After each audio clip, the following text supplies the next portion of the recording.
JDU के राष्ट्रीय अध्यक्ष हैं ललन सिंह, और ललन सिंह को जेडीयू का कोई मंत्री ये कहता है कि आप होते कौन है हमसे ये पूछने वाले कि आप कहां जाएंगे और कहां नहीं जाएंगे। और सबसे बड़ी बात कि आप ये पूछने वाले कौन है और बताने वाले कौन है कि हम यहां जाएं और यहां नहीं जाएं। हम कुछ भी अगर फैसला लेते हैं तो वो नीतीश कुमार से पूछ कर लेते हैं, कहीं भी जाते हैं तो नीतीश कुमार को बता कर जाते हैं, आप हमसे पूछा मत करिए। अब समझ जाइए कि जेडीयू के राष्ट्रीय अध्यक्ष ललन सिंह की हैसियत जेडीयू के अंदर में क्या है।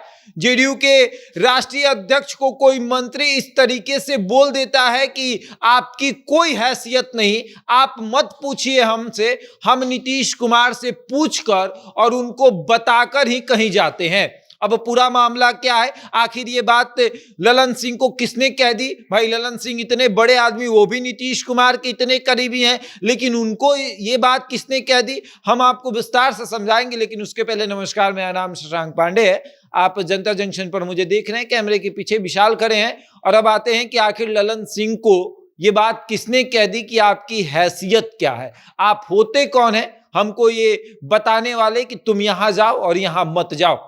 तीखी बहस हुई है जेडीयू कार्यालय के अंदर। जेडीयू कार्यालय के अंदर एक बैठक चल रही थी जिसमें जेडीयू के तमाम नेता मौजूद थे। जेडीयू के राष्ट्रीय अध्यक्ष ललन सिंह वहां पर मौजूद थे। बैठक समाप्त हुई और ललन सिंह अशोक चौधरी को पीछे से टोकते हुए कहते हैं कि क्या जी, आप आजकल बहुत जमुई और 12 बिघा जा रहे हैं। जब जमुई के प्रभारी पद से आपको हटा दिया गया है तब आप जमुई बार बार क्यों जाते हैं? आप 12 बिघा क्यों जाते हैं? 12 बिघा विधानसभा में आप हस्तक्षेप क्यों करते हैं? आप वहां पर क्यों जा रहे हैं? तो ललन सिंह को 12 बिघा के जेडीयू के विधायक सुदर्शन सिंह ने यह शिकायत की थी कि भाई बार बार अशोक चौधरी 12 बिघा पहुंच जा रहे हैं और हमें बहुत दिक्कत हो रही है उनके जाने से।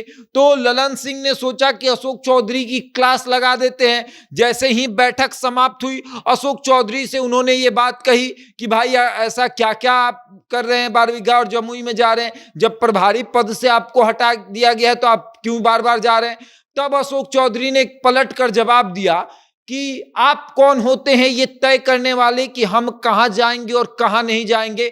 हम कहीं भी जाते हैं तो नीतीश कुमार से पूछकर और नीतीश कुमार को बता कर जाते हैं। हम ऐसे नहीं जाते हैं, हम कुछ भी फैसला लेते हैं तो नीतीश कुमार से पूछकर ही लेते हैं। आजकल अशोक चौधरी नीतीश कुमार के बेहद करीबी, इतना करीबी बन चुके हैं जितना कि वो किसी के नहीं हुए थे।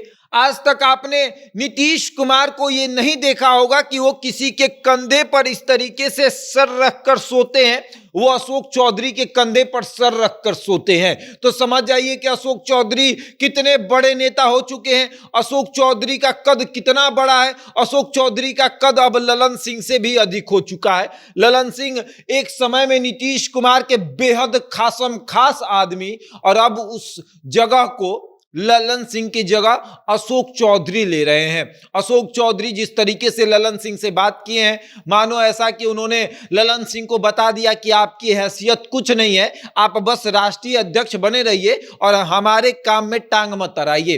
हालांकि ये जेडीयू के आधिकारिक पुष्टि नहीं की गई है, लेकिन सूत्रों से मिली जानकारी के अनुसार जैसे ही बैठक समाप्त हुई, वहां पर एक व्यक्ति मौजूद था, वो बता रहा था कि नाम मत बताइएगा, लेकिन हम आपको बता दें कि इतनी तीखी बहस थी, इतनी बहस शुरू हो गई। दोनों का ब्लड प्रेशर के दोनों शिकार हैं और दोनों का ब्लड प्रेशर हाई हो गया, दोनों एक दूसरे पर तन गए। शांत कराना पड़ा, बीच बचाव करना पड़ा और ललन सिंह ने कहा कि ठीक है जाइए, आपको जो करना है करिए, हम आपसे बात नहीं करेंगे। और अशोक चौधरी वहां से मुंह बनाकर निकल लिए। लेकिन अशोक चौधरी ये ऐसे ही नहीं कर रहे हैं, उनका मनोबल बढ़ा दिया गया। मनोबल तो इस तरीके से बढ़ा कि जिस दिन नीतीश कुमार ने अशोक चौधरी के कंधे पर सर रख दिया, आप समझिए कि अशोक चौधरी को एहसास हो गया कि जेडीयू में मेरे से बड़ा अब नेता कोई नहीं, चाहे राष्ट्रीय अध्यक्ष हो चाहे कोई भी हो, हम कहीं भी जाएंगे नीतीश कुमार को फोन कर देंगे कि हम जमुई में हैं, उसके बाद मुझे किसी को बताने की जरूरत नहीं।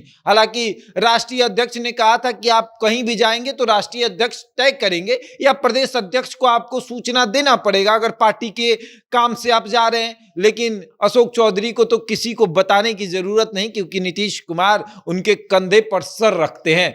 अब समझ जाइए कि ललन सिंह की हैसियत अब अशोक चौधरी ने बता दिया है कि आप मेरे काम में बोलने वाले होते कौन है, और आप ना ही बोले तो अच्छा रहेगा, हम नीतीश कुमार से पूछ कर कहीं जाते हैं। अब देखिए आगे क्या होगा। क्या ललन सिंह को भी बाकी नेताओं की तरह ये दिखाया जा रहा है कि आप अब बाहर का रास्ता देख लीजिए? ठीक इसी तरीके से ना उपेंद्र कुशवाहा से बातचीत की गई थी। अशोक चौधरी ने ही उपेंद्र कुशवाहा के बारे में कह दिया था कि भाड़े के मकान में कोई रहेगा तो वो घर उसका थोड़ी हो जाता है, भाड़ेदार किराएदार ही रहता है, वो मकान उसका नहीं होता है। तब वही अशोक चौधरी ललन सिंह को कह रहे हैं कि आप मेरे काम में दखल अंदाजी ना करे तो अच्छा रहेगा, हम कहाँ जाएंगे कहाँ नहीं जाएंगे ये तय नीतीश कुमार करेंगे, आप तय नहीं करेंगे। अब देखिए आगे क्या होता है। ऐसे भी कहा जा रहा है कि ललन सिंह नीतीश कुमार से नाराज चल रहे हैं। अब ये नाराजगी की वजह कहीं ये भी तो नहीं हो जाएगी कि अशोक चौधरी से करीबी थोड़ा सा ज़्यादा हो गया है, ज़्यादा उनसे टच में नीतीश कुमार हो गए हैं, तो ललन सिंह को अब ये बात बुरी लग रही है कि अब अशोक चौधरी को बढ़ावा दिया जा रहा है और हमको दबाया जा रहा है। बहरहाल इसके बारे में इतना ही। बने रहे हमारे साथ और देखते रहें जनता जंक्शन।